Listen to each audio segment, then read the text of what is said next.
दोस्तों, आप सबको जय मसीह।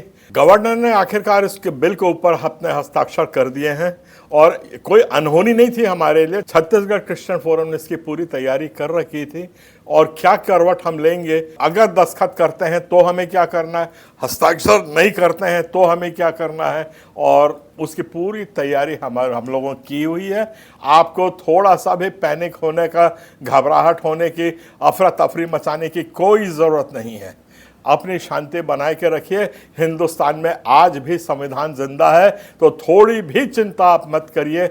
जो है, हमको हमारी जीत मिलेगी ही, ये हम आश्वस्त हैं। अब हमारे पास क्या विकल्प बचे हैं?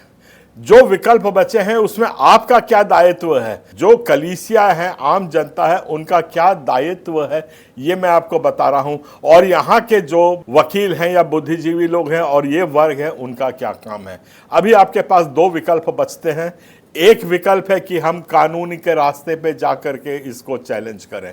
ये सबके बस की बात नहीं है। ज़्यादा अति उत्साहित होकर के उल्टे सीधे एप्लीकेशन कृपया मत लगाइए।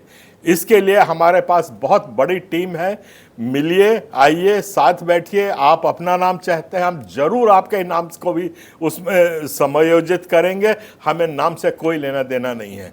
कई बार ऐसा होता है कि आप लोग आधी अधूरी एप्लीकेशंस लगा देते हैं, उसके कारण हमारी जो मेन एप्लीकेशन है वो बाधित हो जाती है वहाँ सुनवाई के लिए और लगने के लिए। ऐसा पहले हो चुका है। तो इस किस्म की छोटी हरकत में कृपया मत पड़िएगा। संकट बहुत बड़ा है, दायित्व बहुत बड़ा है, आप समझिए इस बात को। इतना आसान नहीं है इस बिल को हरा देना या पीछे हट जाना।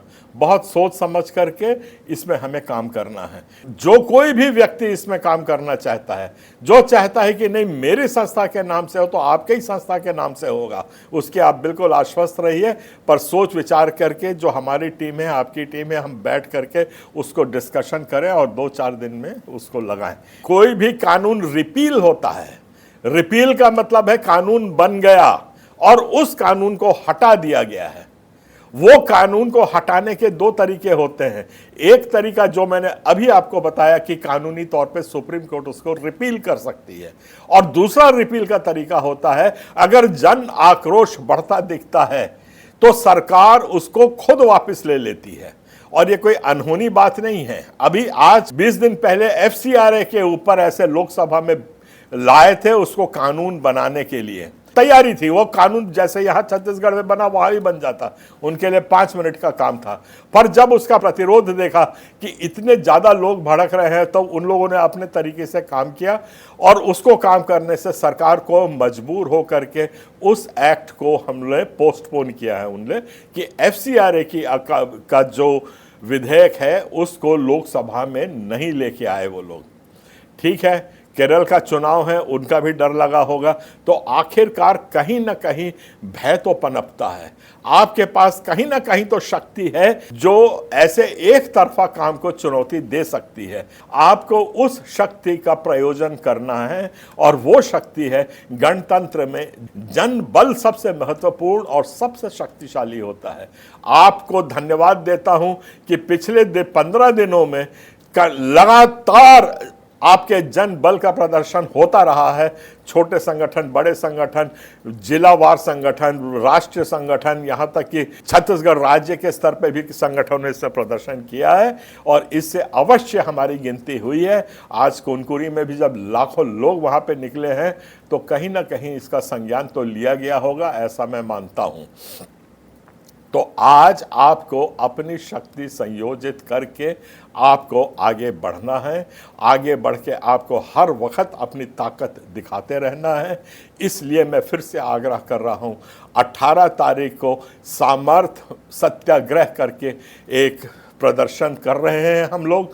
वो प्रदर्शन बहुत शांतिपूर्ण है। उसमें आप जितना जन बल ला सकते हैं उसमें लाइए और सरकार को दिखाइए कि हम सब एक साथ हैं और पूरा ईसाई समाज एकजुट है। वैसे ही 21 तारीख को भी एक प्रदर्शन हो रहा है, वो राष्ट्रीय स्तर का है। हम जो कर रहे हैं वो छत्तीसगढ़ स्तरीय है। इसके पहले जो हुए हैं वो जिला स्तर के हुए हैं। तो ये तीनों स्तर जब मिल के आगे बढ़ते हैं तब हमारी शक्ति सही में भयावह हो जाती है, बहुत शक्तिशाली हम हो जाते हैं। तो संवैधानिक तौर तरीके जितने हैं उनको अपनाइए। 18 तारीख की रैली में आप लोग अवश्य नया रायपुर तूता में आइए। जितना ज़्यादा जनबल होगा हमारा हिम्मत उतनी बढ़ेगी। सरकार को मजबूर होकर हमारी बातों को सुनना समझना पड़ेगा। ये संवैधानिक तरीके हैं, लोकतंत्र की ये मांग है, इस तरीके से हमें काम करना है। कोई भी अनुचित बात नहीं होगी उसमें, कोई भी किस्म का चुनौती देना, किसी को अपशब्द बोलना या कुछ करना, ये मैं आश्वासन देता हूँ शासन को भी, सरकार को भी और आप लोगों को भी। छत्तीसगढ़ क्रिश्चियन फोरम इसका आयोजन कर रहा है, बहुत ही अनुशासित तौर पे ये काम किया जाएगा। हमें कोई वैमनस्यता किसी से नहीं है। सरकार को भाया, उसने धर्मांतरण विधेयक लाया, हम उनको बधाई और धन्यवाद भी देते हैं। और धर्मांतरण विधेयक में क्या कमी है, घटी है, त्रुटि है, कौन सी चीज़ें असंवैधानिक है, किस किस्म से ज़्यादा लोगों को हानि होगी, उससे किस किस्म से अराजकता बढ़ेगी, ये सब बात के लिए हम लोग सरकार को अपना विरोध दिखाते ही रहेंगे। इस विरोध को दिखाने के लिए मुझे आपके सहायता चाहिए है। एक दूसरे को हतोत्साहित करने का समय नहीं है। गंभीरता को समझिए तो ताकत जुड़ने से बढ़ती है। एक दूसरे की आलोचना करके घटक दल बनाने से आपकी ताकत नहीं बढ़ती है। सरकार जो है राज्य की सरकार है, राज्य की ताकत आपकी देखती है। जो राष्ट्र की सरकार है आपके राष्ट्र की ताकत को देखती है। ये दोनों जगह हम अग्रसर हैं। हमको बहुत बड़े बड़े लोग 18 तारीख को आ रहे हैं। कई प्रदेशों से हमें समर्थन मिल रहा है, उनके प्रतिनिधि यहाँ पे पहुँचेंगे। उनके साथ भी हम शांति से बैठ करके, उसमें पंजाब है, गोवा है, तमिलनाडु है, कर्नाटक है, तेलंगाना भी है, इन लोगों ने आश्वासन दिया है कि हम आपके यहाँ आ रहे हैं। तो उनके जो पदाधिकारी आएंगे उनके साथ भी हम बैठ करके चर्चा करेंगे और एक संयुक्त नीति बनाएंगे जिसमें कि हम आगे और इस किस्म की समस्याओं का सामना हमको ना करना पड़े, ऐसा हमारा प्रयास रहेगा। और आपको आश्वासन दिलाता हूं कि 2022 में हमने इस कानून को देश में जितने भी राज्यों में लगा था उसको चुनौती दी थी, वो एक्सेप्ट हो गई है, उसको सुप्रीम कोर्ट ने स्वीकार कर लिया है और यहाँ से जवाब मांगा है छत्तीसगढ़ सरकार का कि आपको इस याचिका को स्वीकार कर लिया है, आप किस किस में आपको परेशानी है इसको हमें दीजिए।